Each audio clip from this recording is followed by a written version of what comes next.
Paz e graça a todos. Tudo bem com vocês? Eu espero que sim. Que Deus abençoe a sua vida, seu caminhar nessa jornada. E desde já te faço um convite. Vinde às águas. Eis as águas aí, ó. Que coisa linda. A natureza resistindo às intempéries do tempo e do espaço. Leitura hoje será de 3 ou 4 versículos do livro do Evangelho de São Mateus, tá? O livro do Evangelho segundo São Mateus, no capítulo 23. E o versículo será o 29. Eu já marquei aqui de antemão com essa pena de papagaio. Então eu vou dar uma leitura rápida e depois você confere na tua casa, tá bom? São muitos versículos que eu vou ler aqui. Por isso que eu estou adiantando o vídeo. Mateus 23, versículo 29. Ai de vocês, mestres da lei, e fariseus hipócritas, pois vocês fazem túmulos bonitos para os profetas e enfeitam o monumento das pessoas que viveram de um modo correto. Até aqui. Enganei vocês, né? Até aqui. Mateus 23, versículo 29. Eu peço que você leia do versículo 29 até o 36, tá bom? Na sua casa. Eu só li o primeiro versículo para você se nortear e anotar aí com o tempo e bom tempo, o texto e depois você conferir, tá bom? Jesus Cristo estava falando ali com eles. E nessa conversa que teve ali, nesse interlúdio, ele disse assim: ai de vocês, coitado de vocês, né? Vamos dizer assim, ai de vocês, né? Vocês estão perdidos. O que vocês pegam aí? Vocês pegam os túmulos dos profetas e enfeitam e fazem com mármore, com ouro, com pedras preciosas e lapidam e chegam no monumento dos profetas e daquelas pessoas santas de Deus do passado, os grandes homens de Deus, mulheres de Deus, e enfeitam aquele monumento em homenagem a eles. E vocês ainda dizem, né? No coração de vocês, um para o outro, se nossa geração, nós vivêssemos lá, na época deles, nós não tínhamos matado os profetas, condenado eles, judiado tanto deles, né? É claro que eles não falaram judiado, porque judiado vem de judeu, né? E é um termo que nós usamos hoje em dia. E é isso aí. Aparência. A aparência. O contexto do título, o contexto do texto, o contexto mesmo não é aparência. O contexto mesmo não é aparência. Mas a gente tira uma lição aí. É como aquela passagem em que o Senhor fala de aparência e que ele diz assim: túmulos caiados. Um túmulo caiado. O que é um túmulo caiado? É aquela sepultura que foi passado cal nela, branquinho por fora, limpinho, todo caiado, adornado, com cal, branquinho, perfeito, simbolizando uma limpeza, uma vida de santidade. Mas quando você abre o túmulo por dentro, lá tem restos de pessoas, que a Bíblia chama de imundícies, né? Coisas imundas, coisas intocáveis, podridões e tudo mais, né? Restos de corpos das pessoas. E existe um segredo aí, porque eles não queriam que as pessoas abrissem os túmulos, né? Isso vai ficar para um próximo vídeo. Mas ele comparou as pessoas com túmulos caiados. E dessa vez, nessa passagem, em Mateus 23, ele fala dos túmulos adornados dos profetas que morreram e dos enfeites nos memoriais, né? Nos monumentos daqueles que eram do passado. Para frente ele fala para eles que, adivinhando o pensamento do coração deles e da vida deles, né? Porque ele é o Senhor onisciente, tudo ele sabe. E ele falou assim: vocês falam aí no coração de vocês, na vida de vocês, se nós vivêssemos naquela época, nós não temos matado os profetas, destruído a vida deles, lançado falso testemunho, julgado dessa forma que julgamos e pré-julgado da forma que pré-julgamos. E aí? Você está entendendo onde eu quero chegar? No começo desse vídeo, você talvez não saiba, mas no começo desse vídeo, quando pessoas clicaram neste celular, atraídas pela capa desse vídeo, e quando me viram entrando aqui com esta camiseta, muitas pessoas desligaram o celular, pularam o vídeo e foram escutar outra coisa. Porque não gostam da minha voz? Porque não gostam da minha pessoa? Não. É pela aparência. Algumas pessoas hoje deram de encontro nesse celular, e não foi o teu caso, com essa camisa dobrada para dentro, aqui, toda amarrotada. Olha que camiseta amarrotada. E ela foi verde. Vocês acreditam que essa camiseta foi verde? Toda manchada. E tem um furo aqui disfarçado, que eu dei uma costura aqui. E aqui embaixo tem uma mancha marrom, de uma ferrugem. Porque dobrei essa camiseta com umas ferramentas cheias de tinta e enferrujou. De tal forma que esta camiseta, que já foi tão bonita e tão verde, e que eu muito gosto dela, ficou nesse estado. E eu usei essa camiseta durante muito tempo e estou usando ela para trabalhar. E de vez em quando, como eu gosto dela, eu a lavo com carinho, com amaciante e durmo com ela. Mas vejam que camiseta que não tem aparência. Ela está toda manchada de ferrugens, desbotada, toda torta e amarrotada. E não tem conserto. E foi o que aconteceu hoje. Hoje você não percebeu, mas teve gente que pulou o vídeo. Aparência. Aparência conta muito para o mundo. O mundo dos homens, o mundo da carnalidade, o mundo da vitória financeira, o mundo da sociedade, o mundo da hipocrisia. Aparência. Se eu estivesse agora atrás de um púlpito, atrás de uma mesa de altar, num estádio, fazendo um show gospel, com um microfone na mão, se eu tivesse com o meu cabelo pintadinho de preto, e uma camiseta branca com uma gravata importada de seda, e um terno lindo de, vamos dizer assim, uma moda de um corte italiano.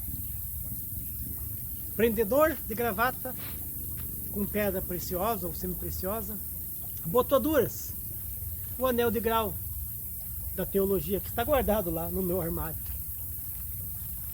Ou se eu tivesse, pelo menos, num local que representasse uma santidade e representasse a aparência de Deus conforme os homens pensam hoje em dia, aí teriam mais telespectadores. E assim é. Assim é. Assim é a minha vida, a sua vida, a nossa vida. Aparência. Coloquei essa camiseta hoje de propósito. Tem pessoas que não conseguem nem acompanhar a linha de raciocínio porque elas prestam atenção na aparência do interlocutor, do mensageiro, da mensageira. Tem pessoas lá na sua vida, meu irmão, minha irmã, que não prestam atenção no que você fala.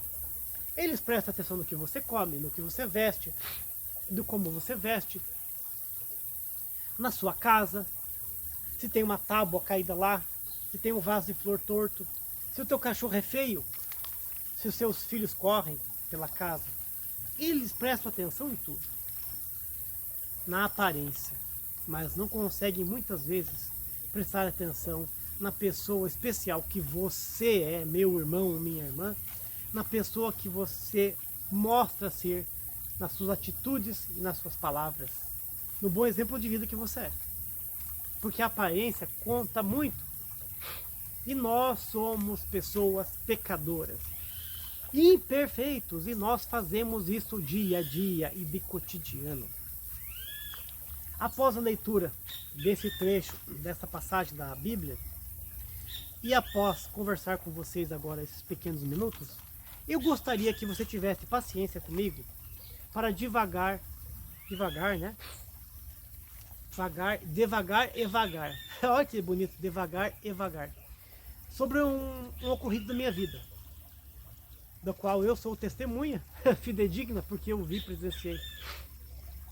E eu não vou citar nomes aqui, mas eu vou contar para vocês como a aparência nos engana, nos subjuga e nos trai. E nem vou falar aqui da passagem do homem que chegou rico com o seu anel no dedo e foi levado aos primeiros bancos da igreja e depois foi retirado porque não era o lugar dele. Bem, vou falar sobre a minha vida, algo que aconteceu há exatos 25 anos e eu não vou citar nomes. O meu falecido pai tinha uma propriedade rural, um sítio. E nesse sítio morava de favor no sítio um casal. Um senhor já de 60 e tantos anos na época e uma bela senhora de uns 40 anos. Segundo a esposa dele e ele segundo o esposo dela. Eles vinham de relacionamentos diferentes. Ele já não tinha mais filhos, os filhos tinham casado e seguido a vida. E ela veio de um relacionamento abusivo com 4 crianças.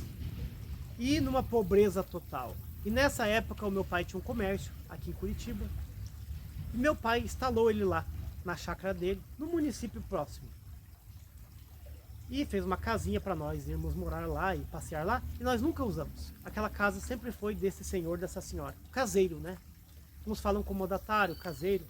Foi feito um contrato, ele foi morar lá. Meu pai cedia para ele o espaço todo, dividiam frutas, animais, ele cuidava da propriedade. Meu pai levava uma cesta básica de vez em quando e de vez em quando levava um dinheiro para ele.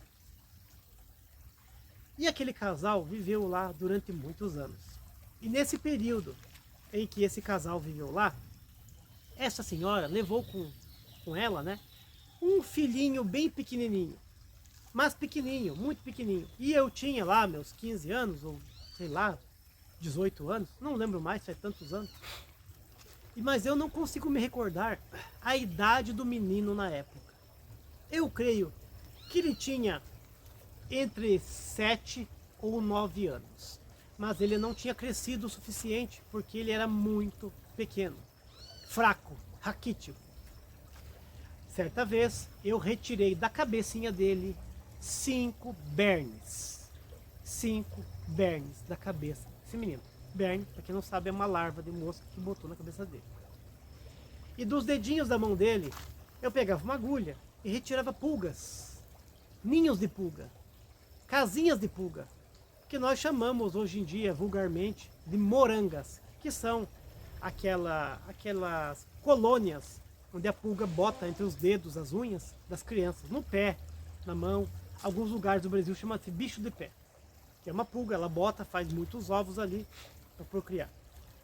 E eu tirei aqueles berninhos da cabeça dele, as pulgazinhas dos dedinhos dele. Eu era um pouquinho mais, tinha um dinheirinho, né? Trabalhava aqui e ali, juntava escondido o dinheiro do meu pai, senão meu pai ia dizer, de onde você está tirando esse dinheiro? Então, eu trabalhava e escondia, né? Para ele não saber, senão ele ia ter querer que ajudasse a família aquele dinheiro. Né? E era tão pouquinho dinheiro, né? Vamos dizer, uns 5, 6 reais, é pouquinho dinheiro que eu passava na minha juventude. Né? Na época era outra moeda, na época não era real, eram os cruzeiros. E eu comprava um docinho ali para ele, para dividir, uma bolacha recheada, que era muito caro na época, escondidinho. E eu pensava no meu coração, o que vai ser desse menino? O que vai ser desse jovem? Que futuro tem esse menino? Nenhum.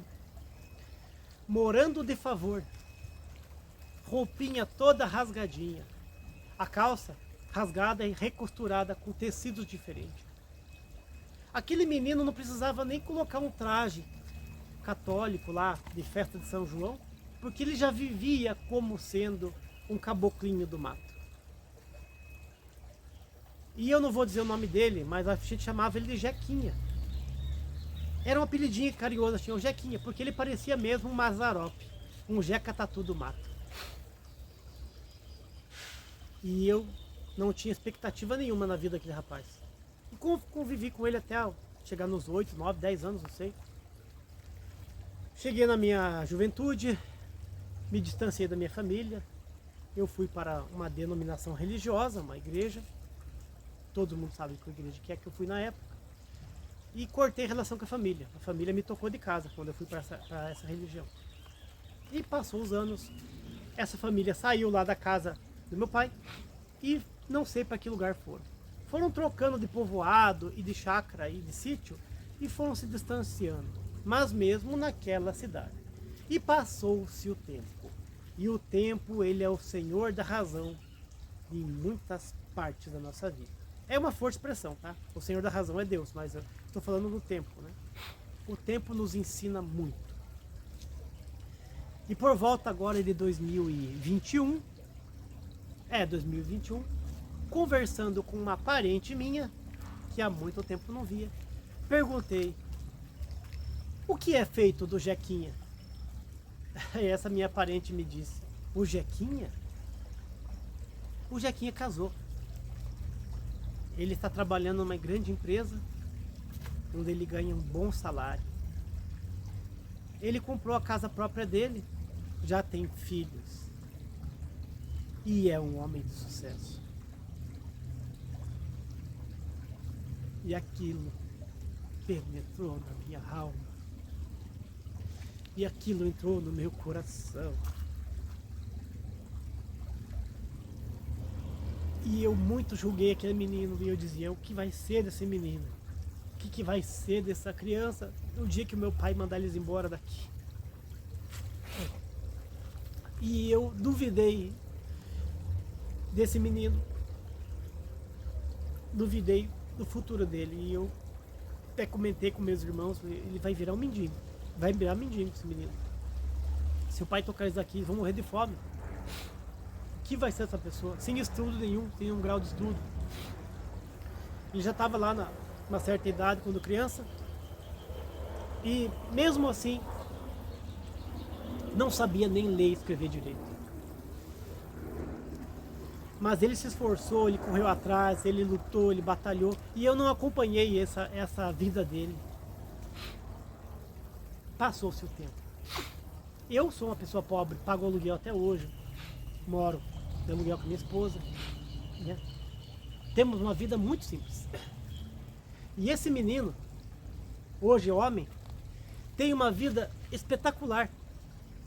Casa própria, terreno próprio, bom emprego aí que ganha vários salários. Uma empresa muito boa mesmo. Uma das melhores empresas da cidade onde que ele mora. E já tem seus filhos, e já tem uma família. Eu não estou dizendo aqui para você que ele seja crente, ou que ele seja católico, ou que ele seja espírita, ou que ele seja ateu. Eu não sei qual que é o credo, a religião dele, porque eu não tive contato com ele pessoalmente ainda. Eu ouvi de longe e muito chorei de alegria ao ver ele de longe com um belo carro, um carro simples, mas eu mesmo não teria condição de pagar em 20 anos. Com a sua mulher, e vi o seu menininho. Mas a aparência que ele tinha no passado não me fazia acreditar que ele teria este sucesso quando ele cresceu. E você acha que ele se importava da aparência que ele tinha? Nós íamos lá na casa desse sítio do meu pai e ele dizia assim: tô nem aí, chinelinho amarrado com corda, com preguinho, uma tira de uma cor, uma tira do outro. Às vezes o chinelo era do pai dele, do padrasto, né? Ele cortou um pedaço, emendou. Às vezes estava descalço. Tênis não tinha, nunca teve um tênis quando criança, nunca. Ele ia para a escola de chinelinho ou com uma botininha que a minha mãe mandou lá para ele usar. Minha mãe já tinha ganhado de outras pessoas também, como doação, e ela dividiu lá naquela época. Ele não estava nem aí para a aparência dele. Ele foi atrás do objetivo dele e ele seguiu, ele foi para frente e ele conquistou, ele lutou. E eu não sei quanto ele chorou, quanto ele se lamentou. Eu não sei o que ele deixou de comer, eu não sei o que ele deixou de vestir. E ele conseguiu. E ele teve uma vida, pelo menos material, vitoriosa. E o quanto eu fui infiel com Deus na minha juventude, na minha meninice. O quanto eu fui incrédulo e o quanto eu fui carnal ao olhar aquela aparência daquele menininho. E hoje eu vejo um homem formado, vitorioso. Me perdoem por não ter me delongado nesse assunto e ter me descontrolado emocionalmente com vocês aqui, porque demorei para me controlar aqui. Tô melhorando, tá? Eu tô deixando um pouco de lado o meu lado chorão. E você? Como você julga as pessoas? Como é a sua vida? Como você tem tratado o teu próximo, a tua próxima? Lá na igreja que você frequenta? No prédio que você trabalha? Você tem dado um bom dia para aquele porteiro lá? Que você, no caso, você que mora em prédio, tá? Para você que mora em prédio, lá no condomínio. Você tem dado um bom dia para o teu porteiro lá? Você tem porteira, a mulher da limpeza que trabalha lá? E aquele teu vizinho que cata papel e empurra uma carrocinha no sol quente? E muitas vezes fica à mercê do álcool, aquelas garrafinhas de cachaça bebendo pelo sol quente, puxando papel e recicláveis para viver, para sustentar a família e muitas vezes sustentar um vício de drogas. Como você tem tratado essa pessoa? Como você tem tratado o teu amigo de infância que não teve tanto sucesso na vida? E aquela amiga, e aquela filha da tua amiga que também não teve sucesso na vida, teve os tropeços. E aquela pessoa que você olha e você não consegue engoli-la, porque a aparência dela te remete ao passado, a coisas do passado, ou te lembra pessoas que você não gosta. Como você tem tratado as pessoas? Como você tem visto as pessoas? Como você tem analisado, medido o teu coração, as pessoas que te rodeiam? Porque isso é importante, porque isso vai nortear nosso comportamento. Essa camisa tá cheia de tinta aqui, ó. E não adianta colocar na máquina de lavar. Não adianta colocar uma água sanitária, um sabão em pó de boa qualidade. Não vai tirar essas manchas desta camisa, porque essas manchas foram adquiridas ao tempo. E a camisa ainda está aqui, funcional, funcionando. Mas, quando eu olho para essas manchas, eu lembro de ocasiões em que esta mancha foi adquirida. Eu olho para essa marca aqui, ó, com essa ferrugem, eu lembro que foi que causou ela. E esse desbaste, essa descoloração de um erro que eu cometi quando eu fui lavá-la e desmanchou ela. A aparência. O segredo da aparência. Tem coisas que não são tão aparentes, mas elas são testemunho do que aconteceu na nossa vida. Tem manchas que você não vai conseguir tirar da sua vida. Tem manchas que você não vai conseguir tirar do coração daquele teu vizinho, da tua vizinha, do teu parente. Tem coisas que você não vai conseguir consertar. E não é porque você não gosta que você vai desprezar aquela pessoa. Que você vai virar as costas, atravessar no outro lado da rua e fazer de conta que nem conhece. Porque aquilo ali faz parte da roupa da pessoa, da identidade da pessoa. Aquelas manchas que para você são feias, para ele teve um momento que ele adquiriu aquela mancha, teve uma coisa trabalhosa que ele estava fazendo, ou teve um período que ele correu e teve um rasgo porque alguma coisa o feriu no meio do caminho. Aquela camiseta, aquilo ali, trouxe para aquela pessoa aquelas marcas de tempo e de espaço e que você não viveu. Não julgue a pessoa pela aparência. Julgue na reta justiça, pelas atitudes do caráter. Saiba respeitar a pessoa pelo aquilo que ela é e não aquilo que os seus olhos simplesmente vê. Pensa nisso. Não seja um Silvio de 1990 e lá vai bolinha, que julgando pelos olhos da carne, a aparência, julgou que aquilo não teria mais jeito, que aquilo não teria mais êxito, que não poderia vir sucesso dali. E é dali que muitas vezes vem o sucesso. Como uma lagarta que forma uma borboleta, bota um ovo, sai uma lagarta, né? Feia lá, cheia de cabelos, outras com courinho verdinho, toda feia. Umas são até venenosas, né? Encostou nela, ela te queima. Mas aí com o tempo ela transforma uma bela borboleta. Quanto mais feio esse mandorvá, mais bonito vem a borboleta. E essa pessoa aí, que tem aparência ruim, e que ela até te queima às vezes, ela te fere muitas vezes, você não sabe se para frente não se tornará uma bela borboleta. Fica aqui a dica, para que vocês não cometam o mesmo erro que eu cometi no passado, de pré-julgar uma pessoa por sua aparência. Bem, essa reflexão que deixamos hoje aqui na beira desse rio. Espero que Deus abençoe a tua vida, no nome do Senhor Jesus Cristo. E se Ele permitir, nos encontraremos novamente nesses vídeos da série Vinde às Águas. Paz e graça a todos. Deus abençoe a todos.